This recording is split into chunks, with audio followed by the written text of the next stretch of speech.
তলিয়ে গেছে চট্টগ্রাম নগরের নিম্নাঞ্চল।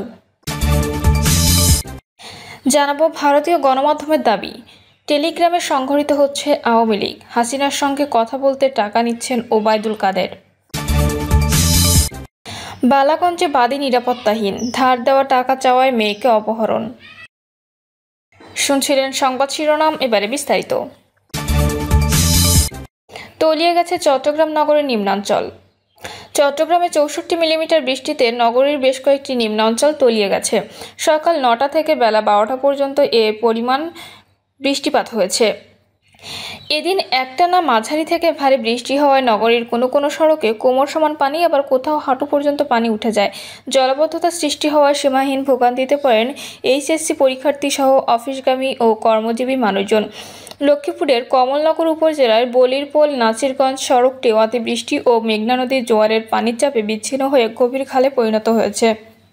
এতে চলাচলে দুর্ভোগে পড়েছে স্থানীয় 20,000 বাসিন্দা। ভোলার চরফ্যাশন উপজেলার বিভিন্ন ইউনিয়নে লঘুচাপের প্রভাবে সৃষ্ট জোয়ার ও টানা বৃষ্টিতে লোকালয়ে পানি প্রবেশ করেছে।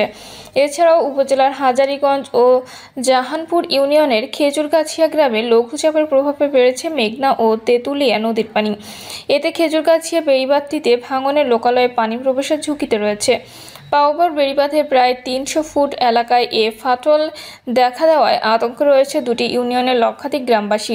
এছাড়া হাঁটু পানির নিচে রয়েছে নোয়াখালী শহর। প্রতিনিধিদের পাঠানো খবর, পানির কারণে যানবাহন না থাকায় সড়কে নৌকা দিয়ে চলাচল করতে দেখা গেছে নগরবাসীকে।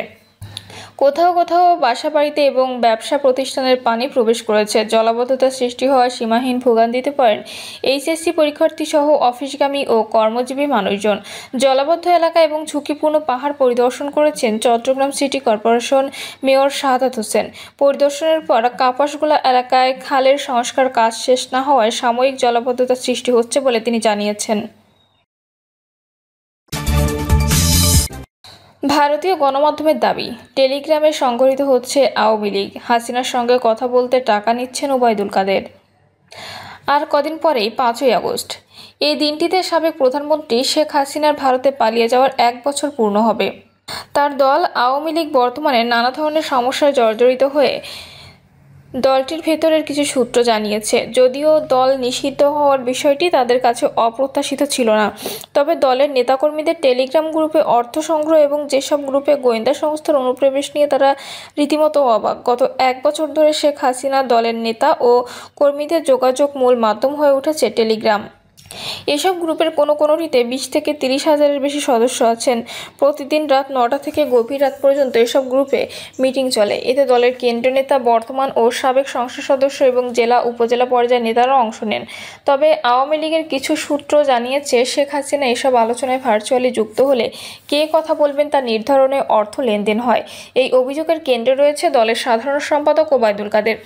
সূত্র বলছে, টেলিগ্রামকে নিজের প্রধান রাজনৈতিক দল মঞ্চ বানিয়ে রেখেছে কাদের। সেখানে জ্বালাময়ী বক্তব্য দিয়ে ঢাকা ঘেরাওয়ের ডাক দিচ্ছেন, কিন্তু তার কথায় কোনো পরিষ্কার পরিকল্পনা বা বাস্তব পদক্ষেপ থাকে না বলে অভিযোগ সূত্রগুলো আরও দাবি করেছে, ওবায়দুল কাদের এখন নিজেই বিভিন্ন টেলিগ্রাম খুলে তার প্রতিদিনের কথা বলার সময় ঠিক করেন। অনেকে এটাকে তার রাজনৈতিক কৌশল না বলে হতাশা হিসেবে ব্যক্ত করেছেন। আওয়ামী লীগের একজন জ্যেষ্ঠ নেতা নাম প্রকাশ না করার শর্তে বলেছেন, দলের কর্মীরা ওবায়দুল কাদেরকে প্রত্যাখ্যান করেছেন। তিনি নিজের গুরুত্ব ধরে রাখার জন্য অসংখ্য টেলিগ্রাম গ্রুপ তৈরি করেছেন, যা দলের ভালোর জন্য নয় বরং এক ধরনের আর্থিক প্রচারণা চালানোর জন্য। ওই নেতা আরও জানান, শীর্ষ নেতৃত্ব জানতে পেরেছে তিনি টেলিগ্রামের মাধ্যমে হাসিনার সঙ্গে ভার্চুয়াল মিটিংয়ের ব্যবস্থা করে দলের জ্যেষ্ঠ নেতা, সংসদ সদস্য এবং সাবেক মন্ত্রীদের কাছ থেকে টাকা আদায় করেছেন। তবে আওয়ামী লীগের শীর্ষ নেতৃত্ব যেমন সজীব ওয়াজেদ, জয় হাসান মাহমুদ, মোহাম্মদ আরাফাত, আসাদুজ্জামান খান কামাল এবং মহিবুল হাসান চৌধুরী নওফেল এবং এমনকি শেখ হাসিনার জন্য বড় একটি উদ্বেগের বিষয় হলো ডক্টর ইউনূসের সমর্থন এবং বাংলাদেশের গোয়েন্দা সংস্থার কর্মীরা এসব গ্রুপের অনেকগুলোতে ঢুকে পড়েছে বলে মনে করছে দলটির নেতাকর্মীরা। আওয়ামী লীগের সূত্রগুলো বলছে, বিএনপি জামায়াতের কর্মীদের অনুপ্রবেশের সঙ্গে লড়াই করলেও ডক্টর মোহাম্মদ ইউনূসের প্রতি অনুগত গোয়েন্দা সদস্যদের অনুপ্রবেশ এটাই প্রথম। এই অনুপ্রবেশকারীরা নাকি গ্রুপগুলোর কথোপকথন রেকর্ড করে, যা পরে অংশগ্রহণকারীদের চিহ্নিত করে গ্রেপ্তার করতে ব্যবহার করা হয়। দলটির ভেতরের খবর অনুযায়ী গ্রুপে আলোচনার ভিত্তিতে ইতিমধ্যেই গ্রেপ্তার শুরু হয়ে গেছে। প্রথম কখন কী সন্দেহ দেখা দেয় এ বিষয়ে জানতে চাইলে দলের একজন জ্যেষ্ঠ কর্মকর্তা জানান, দেখুন, মাঝে মধ্যে অপ্রীতিকর মন্তব্য আসছিল, কিন্তু ধানমন্ডি 32-এর মতো পরিচিত গ্রুপগুলোতেও কেন্দ্রীয় নেতাদের বিরুদ্ধে খোলাখুলি অসন্তোষ প্রকাশ করা হয়েছে, যা আমরা লক্ষ্য করেছিলাম। কিন্তু যখন প্রতিরোধ করার আলোচনার ভিত্তিতে আমাদের কর্মীদের ধরে নিয়ে যাওয়া শুরু হলো, তখন আমরা বুঝলাম যে ব্যাপারটা যতটা দেখা যাচ্ছে তার চেয়েও গভীর। এই সমস্যা সমাধানের জন্য শেখ হাসিনা কী চান জানতে পেরেছে শেখ হাসিনা এই পরিস্থিতিতে মোকাবিলার নেতৃত্বে আমূল পরিবর্তন চান। তিনি চান না কর্মীরা শুধু কিবোর্ড যোদ্ধা হয়ে থাকুক। আরও জানতে পেরেছে ডেটা কালোবাজার এবং ডার্ক ওয়েবে ফাঁস হওয়া খবরের পর আওয়ামী লীগের সব টেলিগ্রাম ব্যবহারকারীদের ভিপিএন ব্যবহারের নির্দেশ দেওয়া হয়েছে। 2026 সালে বাংলাদেশে নির্বাচন অনুষ্ঠিত হওয়ার কথা, তবে আওয়ামী লীগ এখনও নিষিদ্ধ। এই প্রেক্ষাপটে দলটি মনে করছে তারা দ্বিতীয় ধাপে প্রবেশ করতে প্রস্তুত।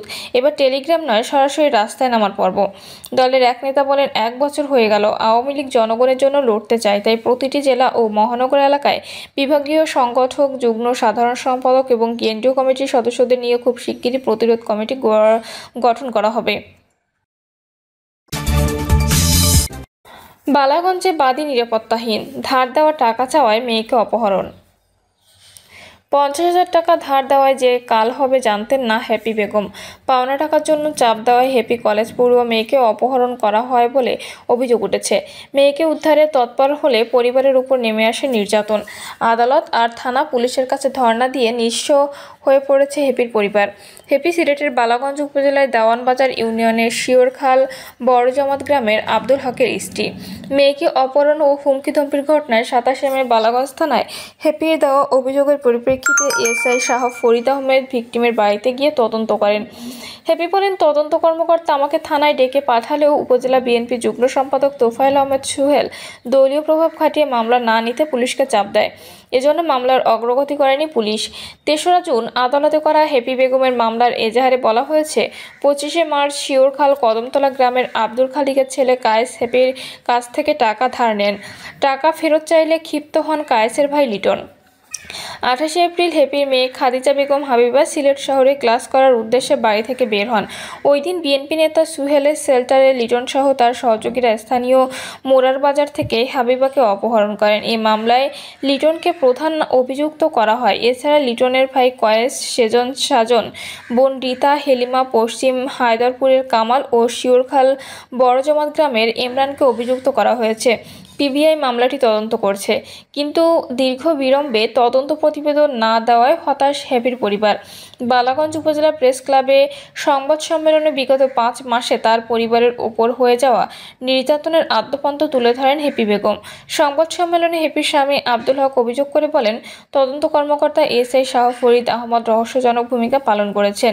নির্ধারিত সময় পেরিয়ে গেলেও কালক্ষেপণ করে এখনও তদন্ত প্রতিবেদন না পাঠানোয় আমরা ন্যায় বিচার পাওয়া থেকে শঙ্কিত।